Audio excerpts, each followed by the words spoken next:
The Girl Who Planted Trees. Once there was a girl. She was just a small girl, about your size actually. She lived in a dry little village at the foot of a great grey mountain. All day long the fierce sun scorched the earth, and when evening came, the hot air hung heavily around the houses.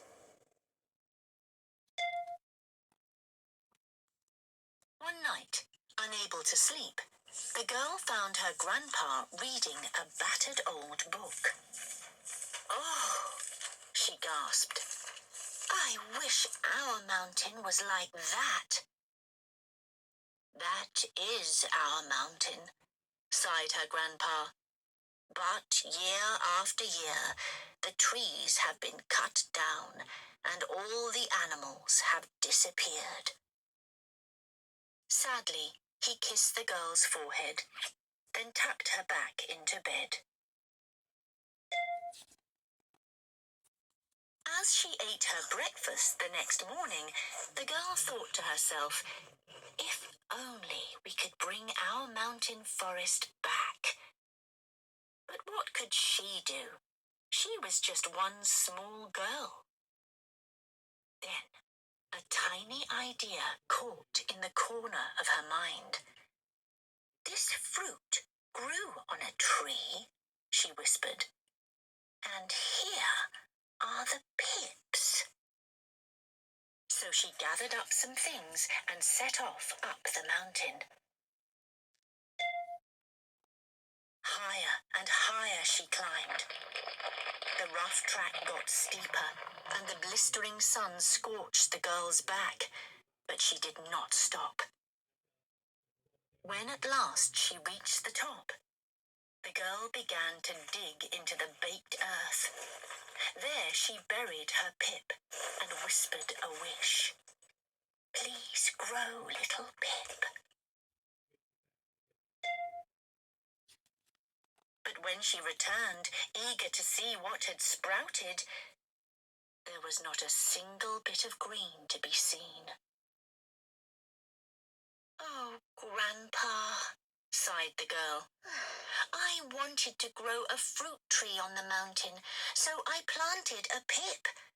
But it was a silly waste of time." "It was a lovely idea," said her grandpa.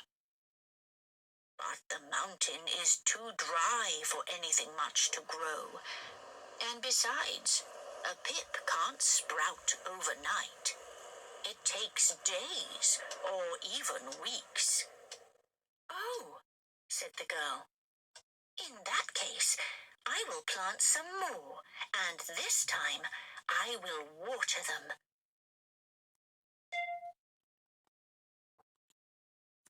That afternoon, the girl knocked on her neighbor's door. "I'm going to grow some fruit trees on the mountain," she said. "Can you collect some pips for me?"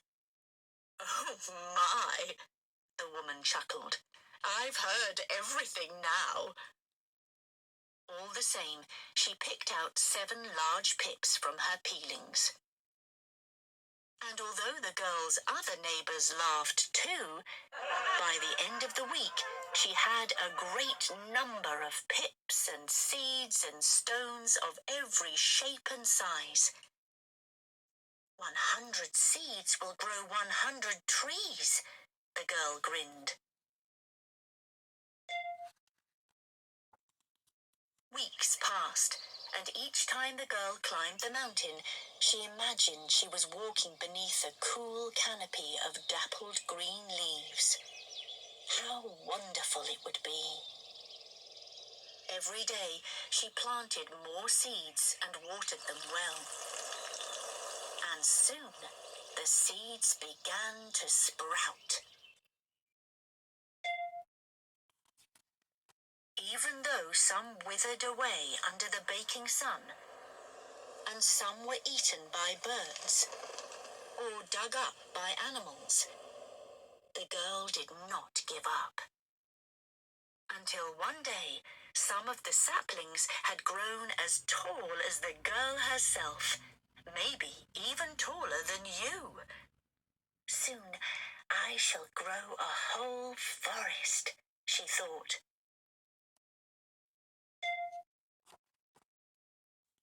Gradually, a small patch of green began to appear on the great grey mountain. It smoothed the frowns from people's foreheads and pulled up the corners of their mouths. Even the girl's grandpa started to feel a little lighter on his tired old legs. Then, one sweltering night, a terrible storm came roaring up the valley. Thunder boomed, lightning ripped across the night sky, and a ferocious wind tore through the house. The girl huddled against her grandpa and sobbed as if her heart might break. "My trees," she cried. "My poor trees!"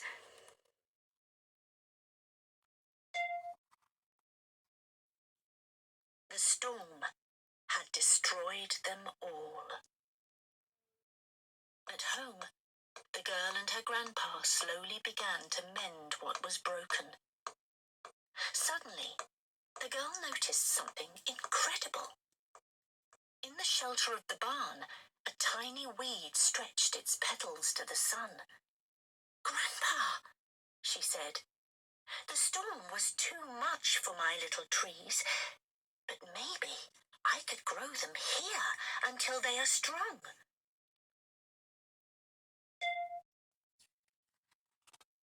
In the days that followed, they filled their yard with a higgledy-piggledy collection of pots, jugs, and pans, and in each one a tiny, perfect seedling began to grow.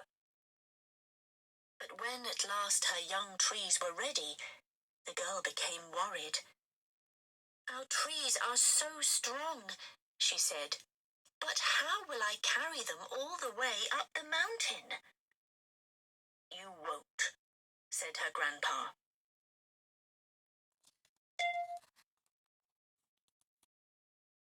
"We will."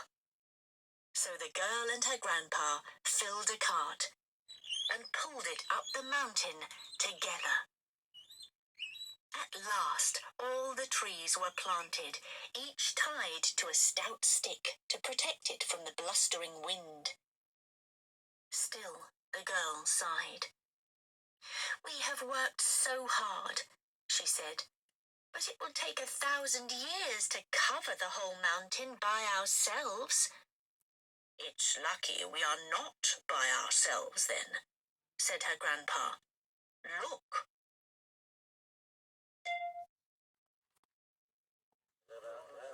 And there below, the girl saw a great crowd of people snaking up the mountain track towards them. "Oh, Grandpa," she cried, "they're bringing the rest of our trees." "Yours and many more," said her neighbor. "You dreamed that you could bring the forest back. Now, your dream is our dream too."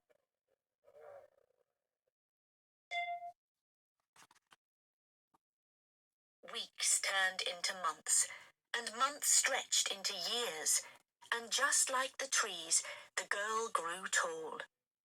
She studied hard and learned to care for the land. All the while, everyone worked together to look after the trees and plant new ones. And slowly, the great grey mountain turned green. Until one day, when the girl was a grandmother herself,